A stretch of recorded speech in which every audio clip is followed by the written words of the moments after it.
The NFL draft is just over 3 weeks away in Kansas City, Missouri this year. What to expect from guys like Jaren Hall, Blake Freeland, and Puka Nacua as they hope to hear their names called. We've got all that and more ahead on today's show.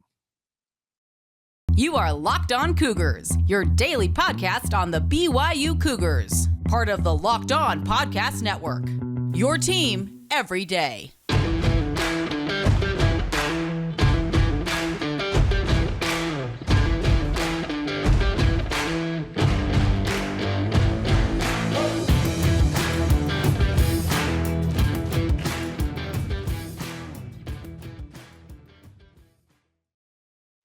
What's up, everybody? I'm Jake Hatch, your host here on Locked On Cougars, your resident BYU insider. Thank you for making Locked On Cougars your first listen of the day.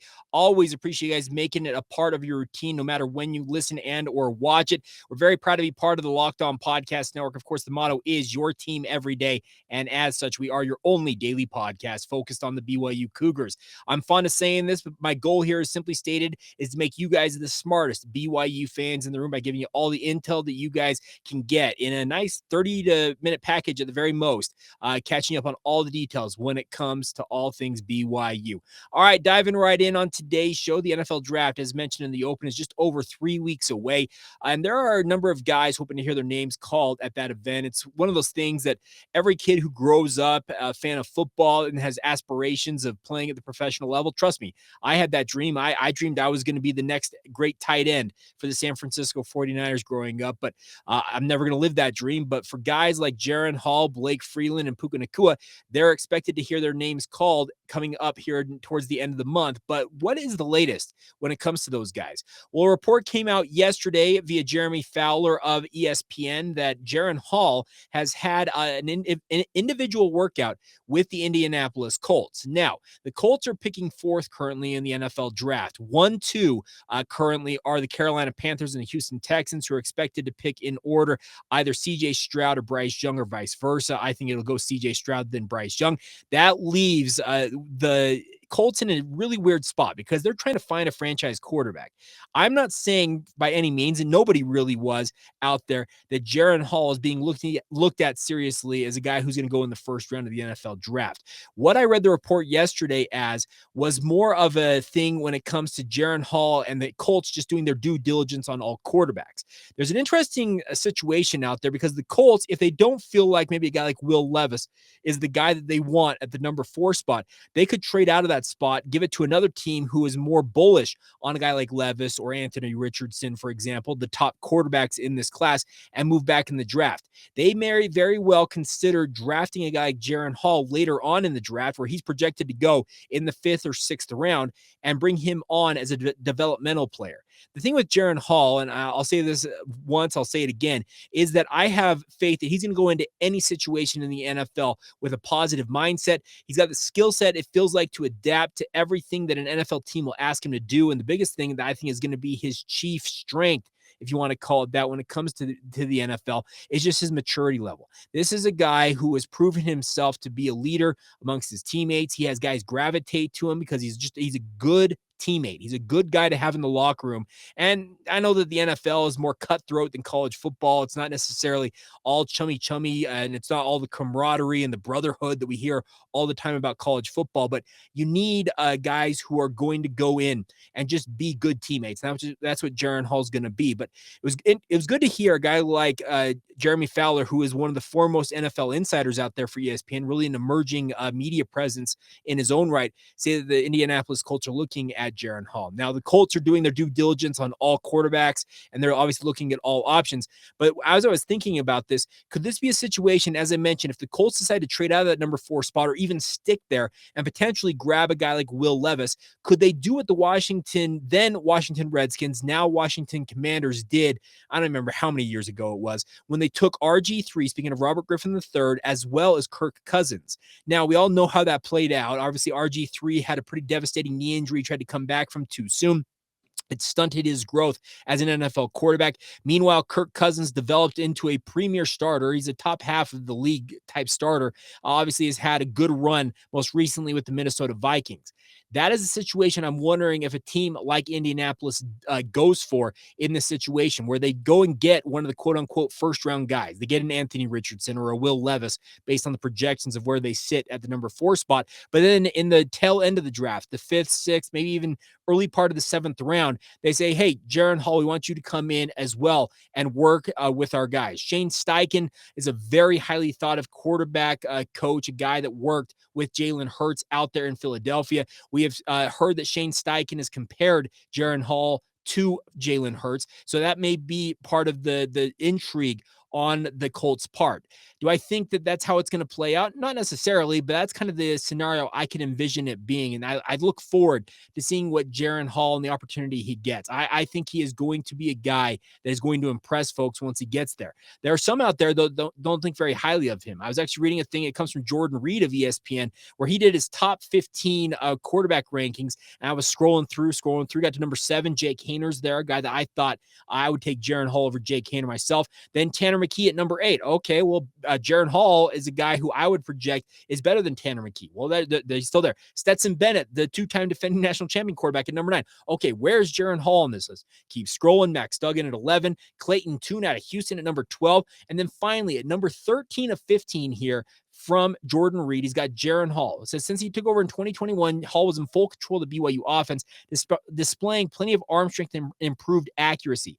He plays with a quiet lower half and distributes the football around the offense. In 12 starts last year, he had 3,171 passing yards, 31 touchdown throws, and 6 interceptions. His completion percentage also improved from 63.9% in 2021 to 66%. But he says this: eye manipulation is the one area Hall must continue to improve. He tends to lock onto his targets, hoping they come open rather than manipulating defenders with his eyes and moving them where he wants them to go. During practices at the Senior Bowl, Hall's ability to decipher and attack coverages was clear, but his eyes and accuracy still need improvement. And then here's the potential team fit from Jordan Reed. The New Orleans Saints. Since the retirement of Drew Brees, the Saints haven't been very aggressive in finding a quarterback of the future. That all changed with the pursuit of Derek Carr, who is now the clear QB1 in New Orleans. But the Saints could still look for a late round developmental option, and Hall fits that billing. That'd be an interesting place for Jaren, obviously, to land, because Taysom Hill's on that roster right now. Jamal Williams just signed there. Dan Sorensen was on the roster last year. I think he's unattached right now as a free agent, but doesn't mean that he couldn't be re-signed by the Saints. But interesting situation there, because the Saints would be an interesting place for Jaren Hall to go and develop, as Jordan Reed mentions. But I don't see him being the 13th best quarterback in this class. You can't tell me that Jaren Hall is any worse than Tanner McKee, Jake Hayner, Clayton Tune from Houston. I'm sorry. I'd take Jaren Hall over all those guys. I just don't see where he is that far down that list, but we'll see if it shakes out that way. It was just a very interesting situation to read about and hear those reports yesterday. And like I said, it's going to obviously take some time to see where things shake out for Jaren Hall, but I look forward to seeing him and his journey as an NFL quarterback. Now, a couple other quick notes on other guys hoping to hear their names called in the NFL draft coming up. When it comes to Blake Freeland, The Athletic does a thing where they call their consensus top 100 list, where they take all of the different various draft prognosticators out there, and they average where they have guys ranked in the top 100 of their rankings. Well, Blake Freeland checks in the 80s. I think it was around like 83, if I recall correctly, on that list. That would put him in the early part of round 3.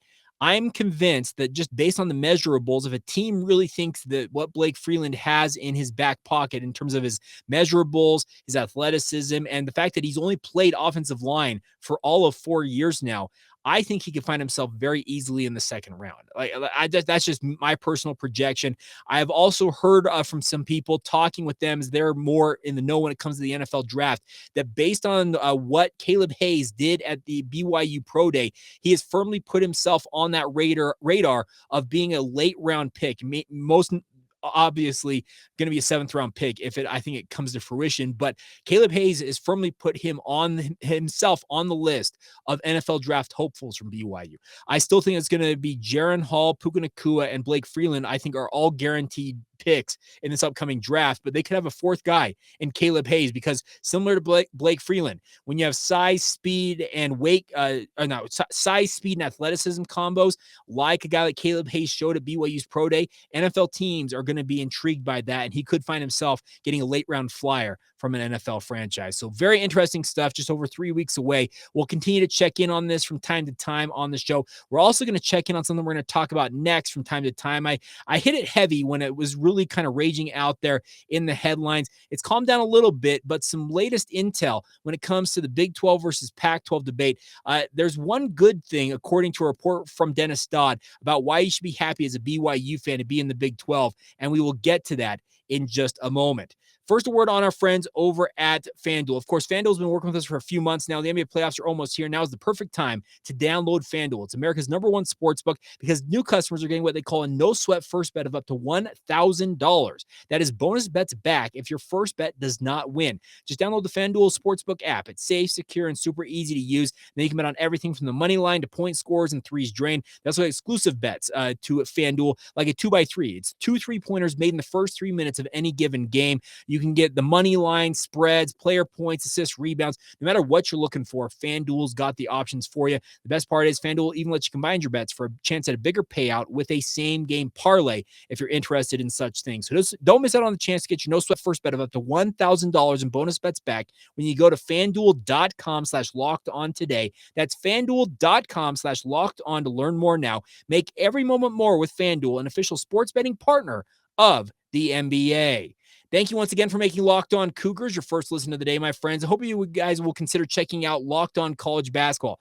Experts Isaac Shade and Andy Patton got you covered every single day with everything you know about college basketball in one place. Hear from big-name experts, coaches, and players throughout the basketball landscape. That's Locked On College Basketball, available on YouTube or wherever you get your podcasts. All right.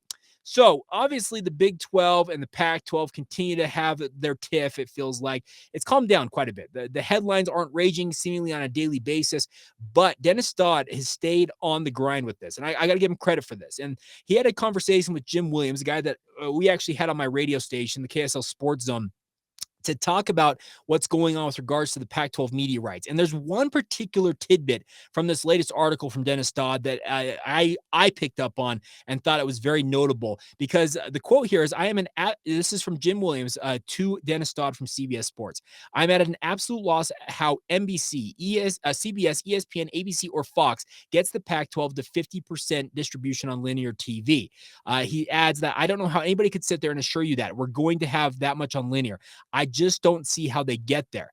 But the thing I want to point out, and it's a positive with regards to what's going on with the Big 12 and their media rights still, is this. According to Dennis Dodd, the Big 12 has a minimum, or at least they're going to have, the projections are, the Big 12 will have a minimum of 70% of its game on linear platforms in its new media rights still. 7 out of every 10 games on the ESPN/Fox side of things will be a Big 12 game that will be on a linear TV. You'll be able to find that in your linear TV package. Whether you're streaming, you have cable boxes, you have satellite, they will be available to you. That's going to be very critical in the next round of the sports media landscape.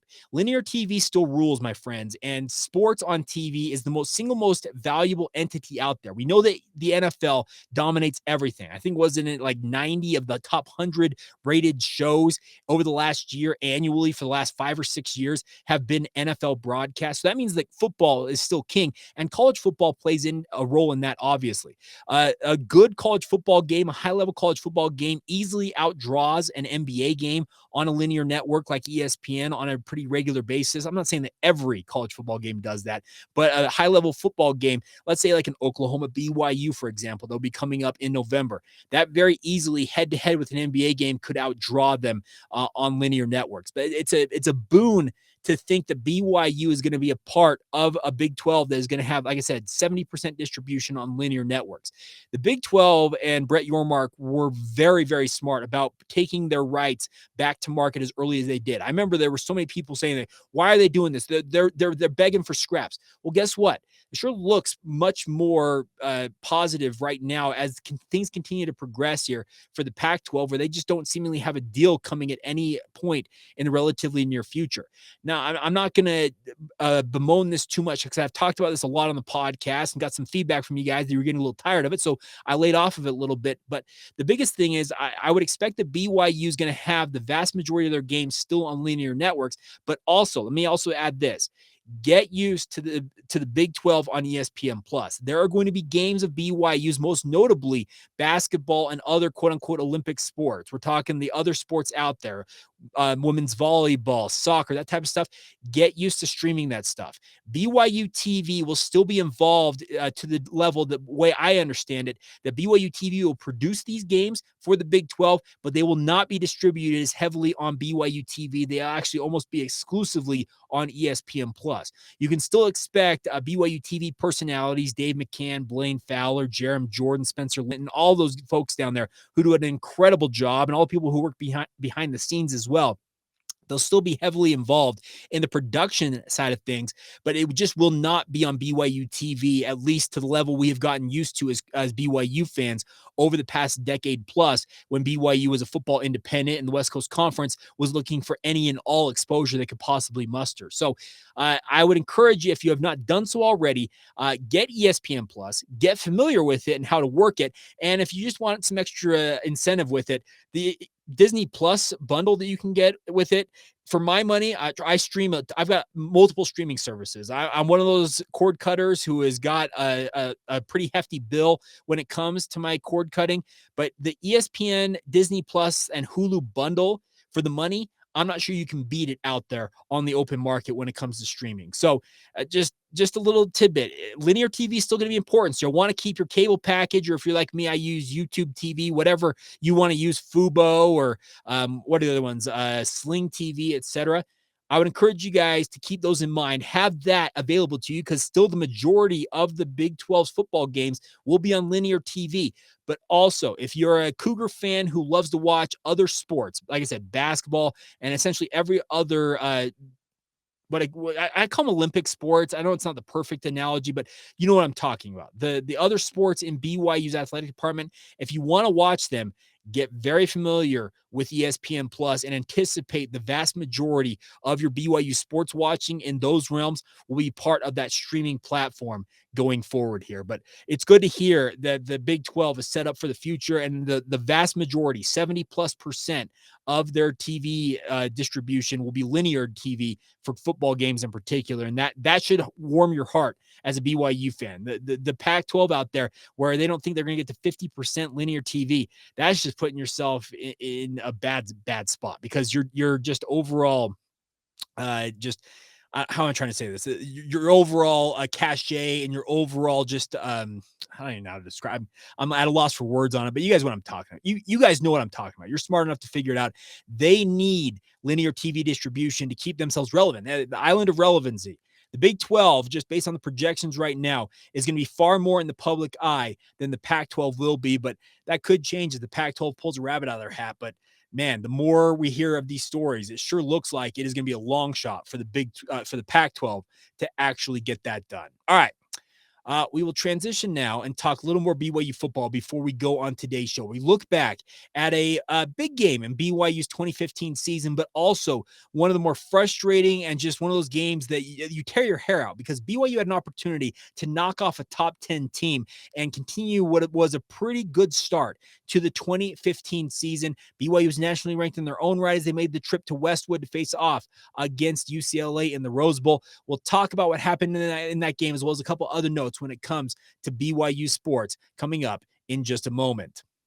All right, time now to talk a little bit about what's going on with BYU and obviously the 2015 season. Now, the biggest thing with BYU in the 2015 season was that BYU had opened the season with two thrilling wins. We all know this. You go to Nebraska and win on that Hail Mary. It was all over Sports Center and social media. Like I said, I was in attendance at that game, had a great trip to Lincoln. I would highly encourage you, if you have an opportunity, to go to a game in Lincoln, Nebraska and watch the Cornhuskers play. You will not regret it. It is one of the great venues in all of college sports. But after that, BYU comes home and knocks off a top 20 ranked Boise State team. And after a 2-0 start to the season, BYU found themselves ranked number 19 in the country as they headed to UCLA and the Rose Bowl to take on the Bruins. Now, this was a pretty high-level game because UCLA under Jim Mora was kind of at their high point under his reign as head coach. They were ranked number 10 in the country coming into this one. But BYU absolutely feasted on Josh Rosen. Many of you will recall Josh Rosen struggled in this game, had 3 interceptions in the first half, really gave BYU a lot of the momentum. They led 10-3 at halftime. They made it 17-10 going into the fourth quarter.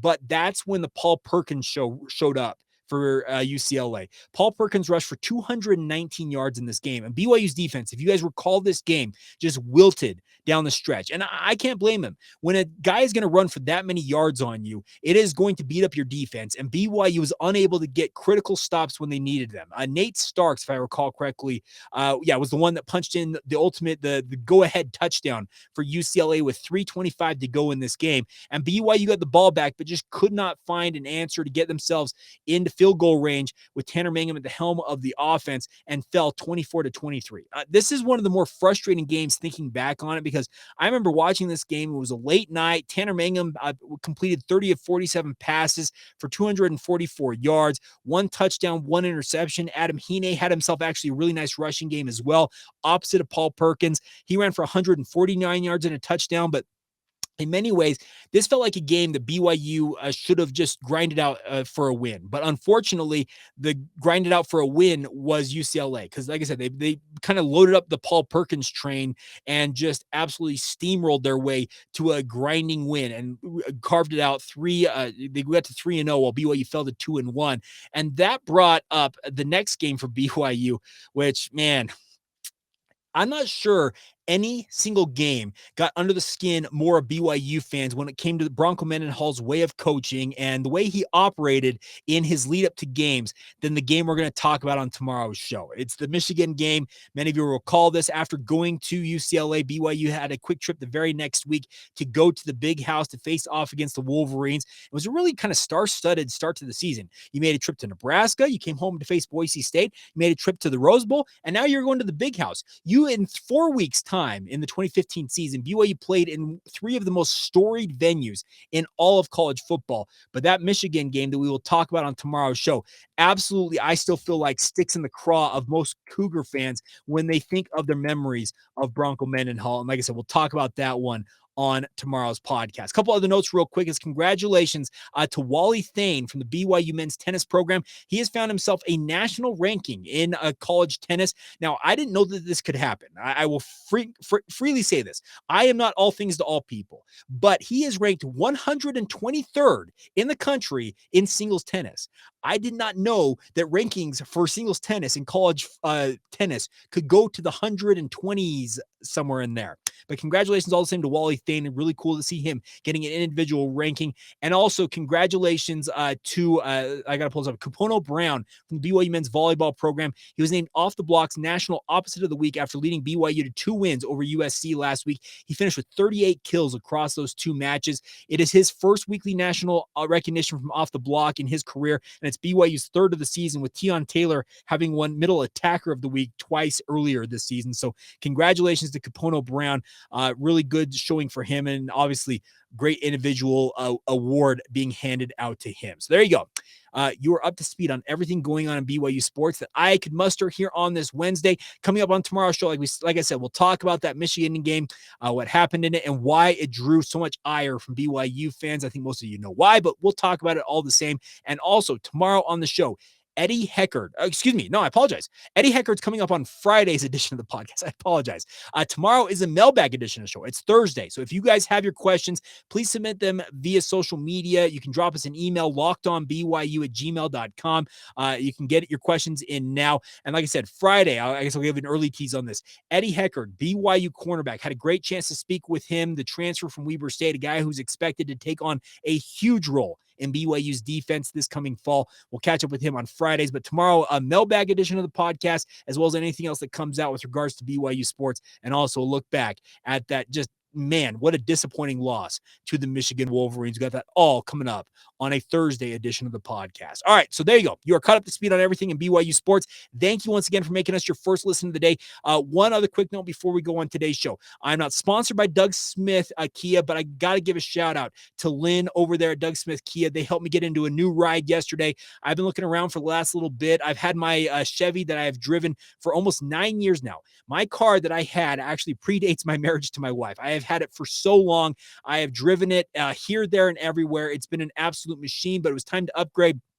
And Lynn, I walked into Doug Smith Kia to take a test drive. He looks over and says, "Hey, Jake Hatch." I had no idea who Lynn was, but we became fast friends. And Lynn, thank you for hooking me up. You guys over there, Doug Smith Kia, made it a painless experience. Like I said, I am not sponsored by Doug Smith in any way, shape, or form on this podcast. If they want to sponsor with the show, I'd be happy to have them do that. But Lynn and the crew over there, Doug Smith Kia, made it a great, great experience. And Lynn, thank you for your support of Locked On Cougars. I couldn't believe that you knew who I was just by looking at me. But nonetheless, it was really fun to meet you. And a big shout out to Lynn and the crew over there at Doug Smith Kia. All right, now I'm done. Now go make your second listen. Our friends over the Locked On Big 12 podcast get caught up on everything going on with regards to the Big 12 football, their media rights deal, obviously basketball, a disappointing end of the season because no team made the Final Four. Josh Neighbors got you covered top to bottom when it comes to Big 12 news. Get that free and available wherever you get your podcasts. It's also available on YouTube. So until tomorrow, my friends, have a great day. This has been the Locked On Cougars podcast. See ya.